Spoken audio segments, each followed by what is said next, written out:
All right, here we are once again. Welcome back. My name is Kendall Makamata, and we are once again at the Tsimulokong Digital Innovation Precinct in Braamfontein. It belongs to Wits. And the interesting thing about this place is you'll find some of the most amazing inventions, all digital, that you'll ever hear of. Like there's a lot of AI, there's robotics, IoT, there's even an animation academy.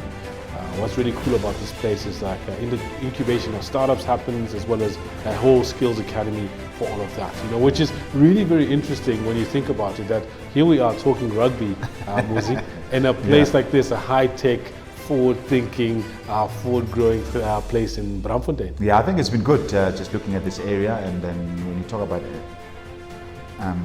animation, I think Popeye, Well, that's what we're talking about. So yeah, but then again, it's just so good to be here, and then of course there's quite a few things that we really need to talk about in terms of rugby. Yeah. No, it's been a very interesting period. I mean, for the longest time we're speaking about this. I mean, it's been coming all the way since back then already, last year, going into this year. The British and Irish Lions tour almost went to Australia. It did not, which is fantastic. We're really happy about that.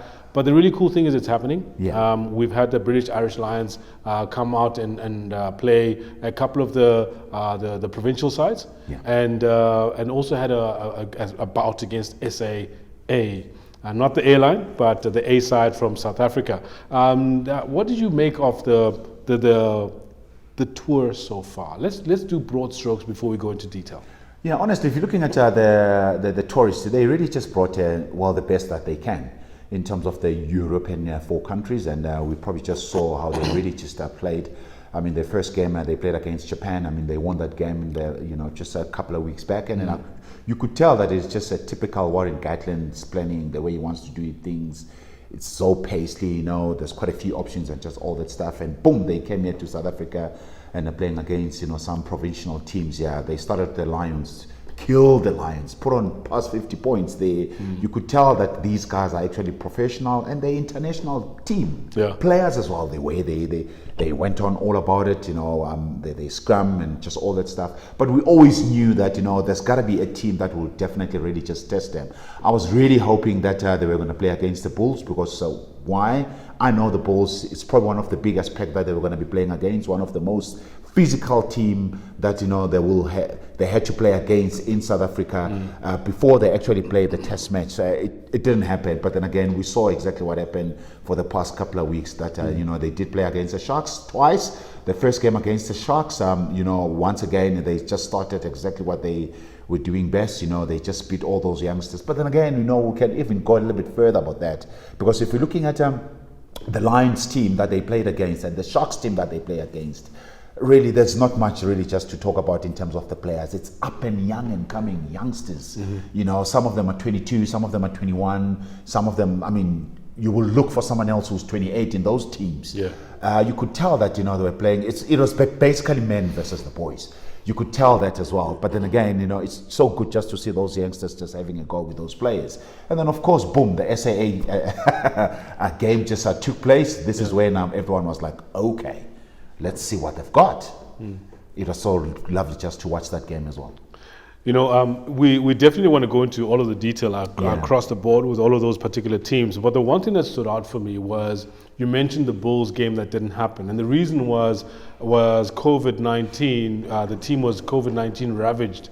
I would have expected that for a tour this important, a tour that everybody's been waiting for so long, 12 years in the making, they would have been put in a bio bubble. How can you not have had the teams in bio bubbles to make sure that they stay fit and stay safe from the pandemic? It's going to be very difficult thing just to do that. I think firstly, if you're looking at if they had to keep the players in the hotel and make sure that they feed them and then they do this, they're not going away. So that's definitely going to be like extra cost. And then secondly, it's not a good thing for the players to stay in a hotel for 3, 4, 5 weeks and all that stuff. So they had to go back home and all that stuff. So I believe that during the week they really just stay together and all that stuff. But then again, come weekend after the game, they'll probably have to go home again and meet their families, which might be really just being affected and all that stuff. And I still believe that the players, they do go to the shops.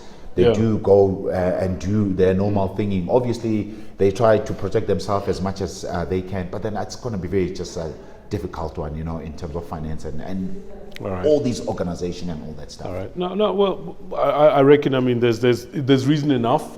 They didn't do it either way. I would have wanted to see them in a bio bubble, to be honest, just to make sure that the tour is not jeopardized in any way. To the extent that when they did get to play the Lions, you did say that the Lions were really outplayed, and a lot of people were looking forward to seeing how the Lions would turn up the ante in the second half and have the altitude play a role. But none of that happened. In fact, it seemed like the British and Irish Lions were the ones who were playing at home. It's a very fit side. I mean, very well conditioned side. This British and Lions team. I mean, I was quite surprised as well the way they really just kept up their tempo. Although physically they were not there when they played against the SAA team in a few days or so. Yeah. But then again, you could see that the pace of the way they do things, it was just out of this world. Yeah. But it's all about the conditioning and all that stuff. Warren Gatland has played against South African team for such a long time. Yeah. So he kind of know and understand exactly what he needs to do in order for him maybe just to win this series and all that stuff. So if we talk about their conditioning, I think it's just number one. They really fit. I mean, in the last, let's say maybe 20 minutes when they played against the SAA, I got a little bit of worried because I could tell that, some of the South African guys, they were really puffing and really just sucking that air and all that stuff. Although, there were other new guys that they were really just put in just to sub and all that stuff. But I could tell that their pace was just a little bit just down and all that stuff. Really there, we really just recommend them there again. But then again, I think that is well played from Rassie Erasmus and Jacques Nienaber to make sure that they play the possibility guys that could play in the first test, purely because if they didn't do it, remember, the Georgia game didn't really took place, which was going to be last week and all that. So in terms of the match fitness and all that stuff, the Boks were going to be really in big trouble if they didn't play this game. I mean, there's some things. I mean, when we spoke about the match just before the match started, you mentioned it looked like about an 80% Springbok side that was going to run out there. Some 16 out of the of the players that were actually on that field, both bench as well as on the field itself, were Springboks. It gave it away. I mean, Jacques Nienaber and Rassie kind of showed their hand as to this is who we're going to be playing. This is their current condition, and but he did say, Rassie, that never mind that. They really need to give these guys a run. They need to get them to gel. Need to get them to play with each other, play in a team with each other, and then see what happens. Do you feel still that the Springboks are in with a chance to actually win this series? I know when we spoke a couple of weeks ago, I was like, nah, the Boks would probably take, but no, I'm seeing that it's going to be really difficult for the Springboks to even win one of the matches. One of the best things that really just took place when they played against the SAA versus the British Lions, both coaches and the players, they know exactly what needs to happen, because Warren Gatland is probably just sitting there and say, okay, fine. They've played more or less the 80% of the team or 90%, and this is how they're going to get physical like this. Maybe they might go a little bit higher and be more of like maybe another 20% or so. The Boks can probably just kick a lot, because if you're looking at their back three, the way they were fielding those box kick from Faf, they really just struggle a lot. So that's going to be another thing and work on, for the Lions. And then of course with the scrummaging as well, I felt as if the scrum was quite 50-50 there, but the Boks, I could say maybe they were just a little bit dominating, but not too much. That's another thing. And then they'll probably just look at the line out as well and say, okay, fine, we've stolen their one line out. They've messed up one because we're putting them under pressure.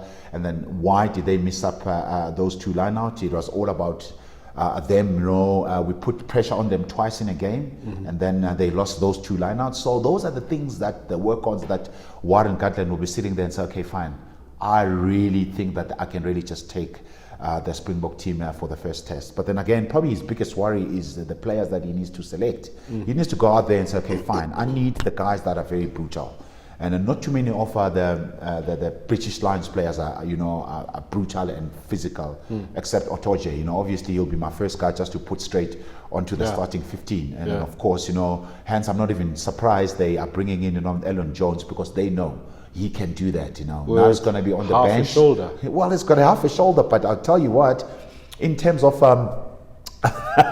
leadership, I will have him in my team even up on the bench. But then again, they'll need to really match up the Springbok physically. If they're not, the Springbok can definitely really just win that game. But then apart from that, in terms of the tactical play, they'll bring in, some few things and all that stuff. I won't be surprised if they bring our South African born, the Van der Merwes of this world at wing. It's big, it's strong. Yeah. He knows exactly what needs to happen when he gets the ball and all that stuff. But apart from that, I think it's going to be a good game to watch. On the other side, Rasmus. Fun fact about Van der Merwe, which I'm sure you know, he's a brother to Ake van der Merwe, the former number 2 for the Lions. Yeah. Yes. You remember when S under 21 destroyed everyone with Pollard at 10? Yeah. He was part of that team in Cape Town when they won that tournament. So he's been around. He's a he probably just speaks Afrikaans like regte. But then again, it's just one of those things that I'm sure you will really just love just to play against his old teammates and all that stuff. On the other hand, just looking at Rassie Erasmus, he's probably thinking, okay, fine. I need to really make sure that I get my guys within about 10 days to make sure that I get them into that other level of fitness. And then, of course, even the scrummaging, the Boks really dominated the scrum when they last time played in the past, 2 years in 2019. Yep. And I don't think that they're there yet, because maybe it could be like the combinations of the props maybe that played then, and with the hookers changing, with Malcolm Marx in the mix as well, with the Dweba as well. So he needs to really find the right connection to make sure that he dismantle all these guys. With Etzebeth, we know that what he can do and all that stuff. Perhaps maybe the other combination that Rassie needs to really find is that who is going to be playing at 8. It's going to be very interesting to see whether he's going to go with Jasper and all that stuff. A little bit worried because he went off in this game. Maybe he's got a little bit of a bang, in his knee or something like that. But we need a number 8 that, similar plays sort of like Dwayne van Meulen. Because if I look at the whole squad, Jasper really just did very well. All right. Now that's very interesting. I mean, look at the SAA side. Yeah. And without a doubt, the one player for me that stood out, without even thinking too hard about it, Cheslin Colby. Yeah, man. Cheslin Colby punches above his weight. He delivers when he's needed most. And he's still able to pull those trademark side steps that leave you wondering which way did he go and what's he about to do now. Setting up Lukhanyo Am for that try, that was just something else that had the entire rugby world standing up and applauding again. Look, he's a big asset in South Africa, in the world rugby. I mean, he's done it now for the past few seasons. He actually reminds me of one of the top players that played this game. You remember when John Alomo came in those years where everyone was talking about him? I think it's probably like similar now, because everyone is talking about Cheslin Colby. Everyone knows that when he touches the ball, he's got magic. I mean, he's done it in France, he's done it in Japan, he's doing it here in South Africa, he's done it when he played for the Stormers. So currently, I really think that he's probably one of the best players in the world. Yeah, no, he definitely is. 110%. And what about Spoonkosi on the other side of the wing? Well, Spoonkosi played very well. I'll tell you what, normally Spoonkosi played at the right wing, but he played left. And I think he has developed so much as a player. He's got pace as well, and very good on the high ball, and he's physical. So he's the one for the future as well. I think Rassie as well, what he's trying to do, if I'm looking at the way he's been just doing his thing, is just making sure that he builds some of the players, because you never know. What if Mampimpi can't play? Who's going to play at 11? So we'll know that, no, Spoo can play 11. It's just quite, easy, just all that stuff. And we still got quite a few players, the weekend special that we saw when he played against Georgia. He was playing at left wing. So we can really just move in very quickly and be at fullback as well. So he's trying just to build all the other players, because rugby is a very funny game. It can change very quickly. All of a sudden you've got 3 or 4 injuries within 1 week, and then what? So you'll need players that they can really just step in into those roles and make sure that they play well. I mean, for me, Spoo has proven himself. He can start in any Springbok game, whether you play him at left wing or right wing, he's there. He's there. He's one of the players that you really need him in a team. Even if he's not starting, but I'll have him on the bench, definitely. Even as we talk about all the different things that can happen in a week, I mean, there's also Corona. Corona, and then they're not playing anymore, just like has happened with the Bulls. The one thing that I found interesting was Faf de Klerk and how he just stepped up to the mark and made sure that Morné Steyn was getting quality ball and quick ball, accurate ball. What do you make of Faf de Klerk? He's also like a national treasure, is he not? Yeah, he is definitely. He's a general, and I'm not even surprised that he played almost the whole game. You know, they subbed him about 10 minutes or 5 minutes towards right at the end. They actually didn't sub him. I'm lying. Because Yankees came in at wing actually. So when I saw Yankees, when he came in, I thought, oh, maybe he's going to replace Faf. But Faf actually finished off the game. He controls the game very well. I think that's probably one of his best games that I've ever seen him play. I've watched him from Europe as well. Sometimes in Europe he was playing hot and cold and all that stuff. But I tell you what, there are players that once they just wear that green and gold, they become something else. Look at from the Sharks, when he plays for the Sharks, he's okay. Yeah.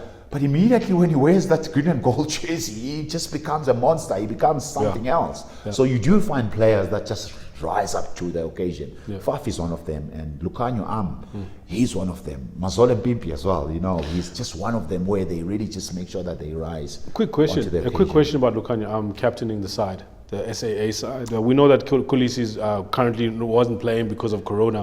When Kolisi comes back into the side, does he automatically retake the captainship?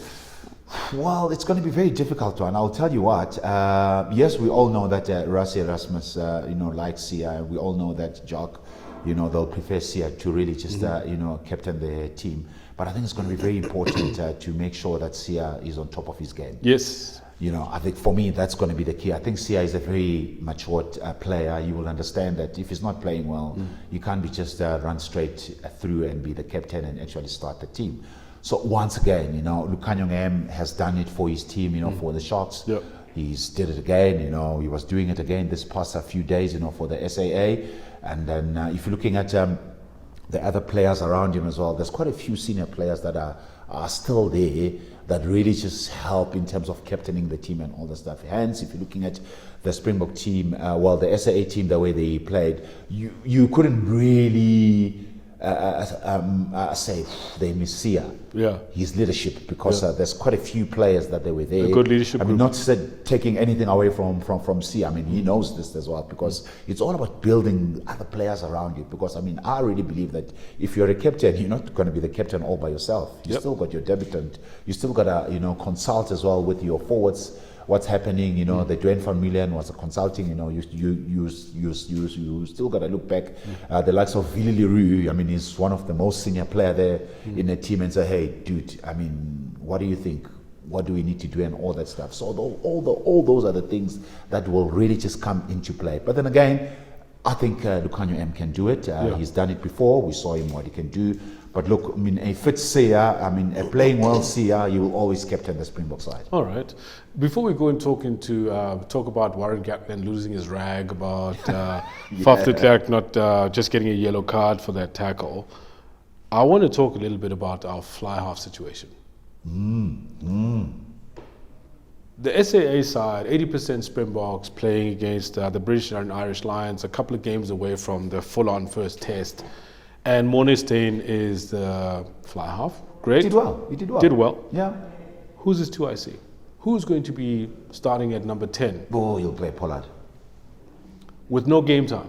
He'll play Pollard. With no game time, he plays Pollard. And for me, and the reason I bring it up, the reason I bring it up is Elton Yankees gets uprooted and sent to France, ostensibly to go get game time. So that he can be ready for this, right?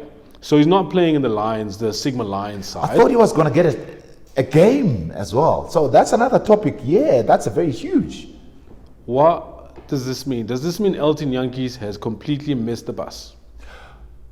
I'm not quite sure. If Andre Pollard, if you are so confident, knowing rugby so well, that Andre Pollard is going to be the guy that starts with zero playing time. I believe and that Elton they Yankees is the one who's actually been like, oh, go play there, go play for Pau, etc. Just get some game time in, and they actually play Mornay Steyn in a side where he didn't really need to be playing. Yeah. They don't play Elton Yankees. What's the story?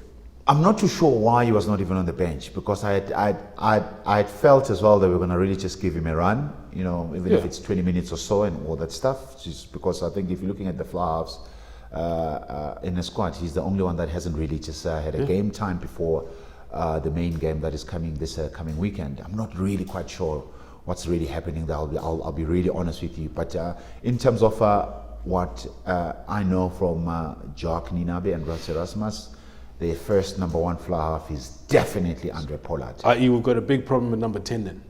Well, I think we've got a big problem with number 10 going forward. Yeah. If there's the two I see number 10 is the 37-year-old Mornay Steyn, then we've got a big problem. It could be depending on the type of game that they want to play. If they really want to play straight onto their faces, that's my analogy now. You're definitely going to have, you know, someone like Elton Yankees who's going to be taking the line and all that stuff.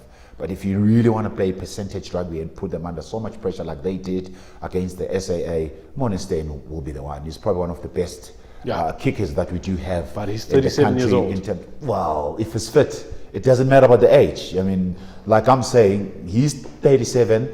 If a fly half is 19 years old and he can play, just play.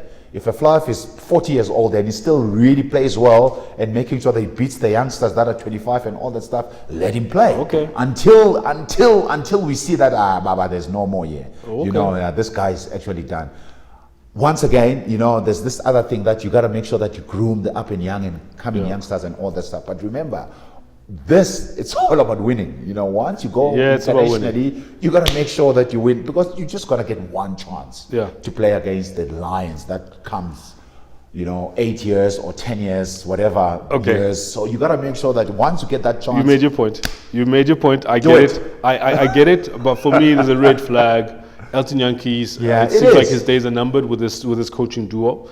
That's what I'm seeing, and for me, it's a pity. Because it brings a brand of rugby that's refreshing, a brand of rugby that is more like the kind of rugby I enjoy watching South African sides play. Yeah. But with that said, is it winning rugby? That's also the other question one needs to ask. You know, Faf de Klerk, yellow, red. Before we talk about Jaden Hendricks' red. Look, a very difficult one. Just I think red was going to be too harsh for me. I will tell you why. I mean, rules are rules. We all know that. But I mean, I don't think that Faf could have really just hurt anyone. I mean, he was just running towards the big forwards anyway. I mean, if you're looking at the video, he kind of like he was really trying to protect himself as well, although he didn't really just use his arm. But then for a raid, I think it's going to be tough. Dangerous, yes. You know, I've heard as well that Gatland was not too happy about that. But I mean, that's probably got his own hidden agendas. He knows that if Faf really just got a red card that game, he was not going to be available for the first test, possibly the second test and all that stuff. Yeah. So if I was the British Lions coach, I was going to do that. I was going to rate as well and make sure that I make noise about it. But then again, it's just part of the game and all that stuff. But I mean, for Faf to get red there, I really thought that it was going to be very harsh. But the discipline is also very important, because you don't want to be giving away potential, like using play that will potentially give away penalties from anywhere in the field. So it seems as if that's something that South African sides need to look at. And going into this once in a lifetime, once every 12-year British and Irish Lions tour, you want to make sure that every single one of those players, like the Jasper Wieses, who once or twice I thought was bordering a little bit on the edge, don't do that. We go back a couple of matches. It's one of the weapons that I really thought that it really stood out for me. Yes. I mean, if you're looking at the Springbok history from their first game, the World Cup, you know, the semi-finals and the finals, you barely really just see them being penalized a lot. But in that SAA game, I think in the first half they got about 8 penalties. Yep. And then the second half they got quite a few as well. Yep. And that should really just tell you something that yes, you know, that we are the world champions, but we're not quite in that level that we used to be. Yeah, we're a little bit rusty. If the box really just gave you 2 penalties in first half, it was a lot. That's a lot. Then, well, a couple of years back. But I mean, looking at this game, I felt as if their discipline was not quite there as well. And it was quite a silly thing. Sometimes as a player, you see that the ball is not in, you try to counteract, you come in from the side, or you make a tackle, you're not rolling away as quickly as possible, then you get penalized because you're sitting in the bottom of it and all that stuff. Or sometimes you are scrumming and you know that the ref actually warned you that you are hitting in early before the ball comes in, and the second one you do it again, and all of a sudden you get penalized. So those are the small nitty-gritty things that I really think that for winning this series, those things need to be sorted out from both teams. Even the Lions team, they got to make sure that they sort those things out, because remember, the Boks will put so much pressure on them to really crack and make those mistakes and be undisciplined and all that stuff. And we know that we've got the players and the personnel to slot them over from almost anywhere in the park. Steyn, there's Pollard, there's Franz Steyn, who they might even probably just bring in on the bench just to come in and just slaughter those kicks and all that stuff. So there's lots to come in. Even Elgin Yankees can kick, so we've got very good kickers of the ball.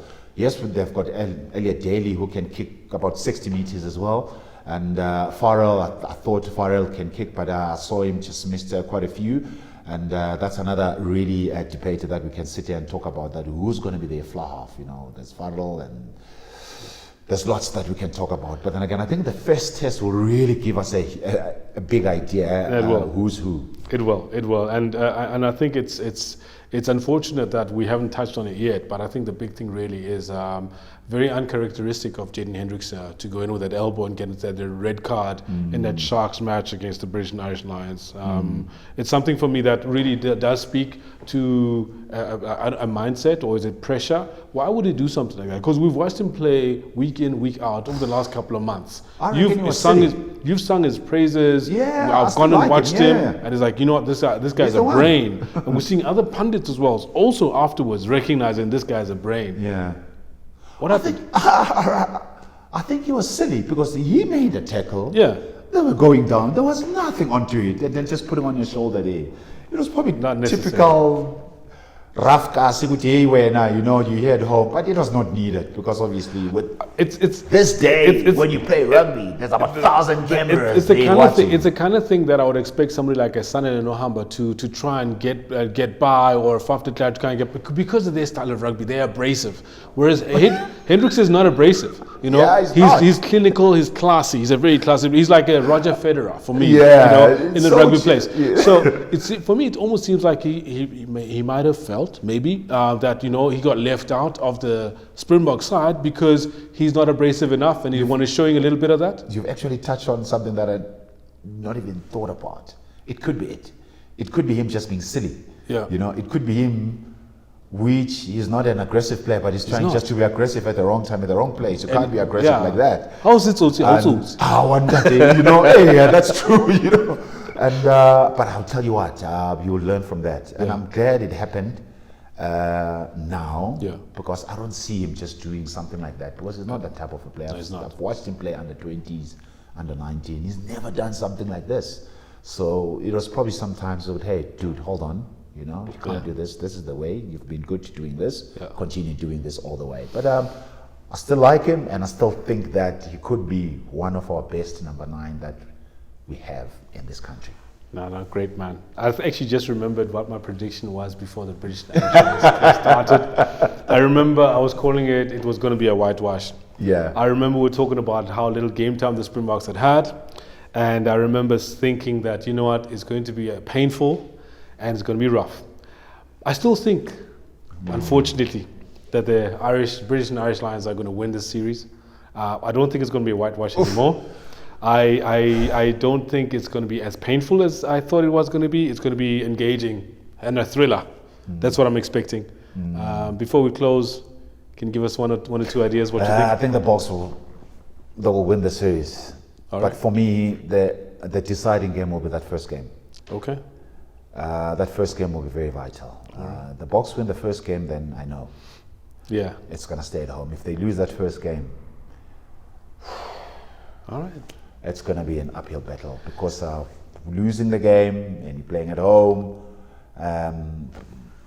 Honestly, it's been proven that the British Lions team, they get better each and every day. So if if they're not going to be tamed in the first game, it's going to be a problem, because even if they lose against the Boks in the first game, they'll get better. So imagine if they win and they get better, and now we're just going to be chasing them. Hopefully that, the physicality of the Springbok game with a little bit of tactical play will work on their Boks' favor. Muzi Mac Masina, I love it. It's going to be fun. We're going to try and come back as soon as we can so we can catch up with you on what happens next with the British Irish Lions tour as they come and sojourn in South Africa. We want to show them the goods. We want to make sure they go home crying. But having said that, it remains to be seen whether the Springboks can really make it happen. What with the little game time they've all had. This is Kendall Makamate. I've been with Muzi Mac Masina at the Tsibulokhong Digital Innovation Precinct. Bram, next time. Until then, subscribe and like. See you there.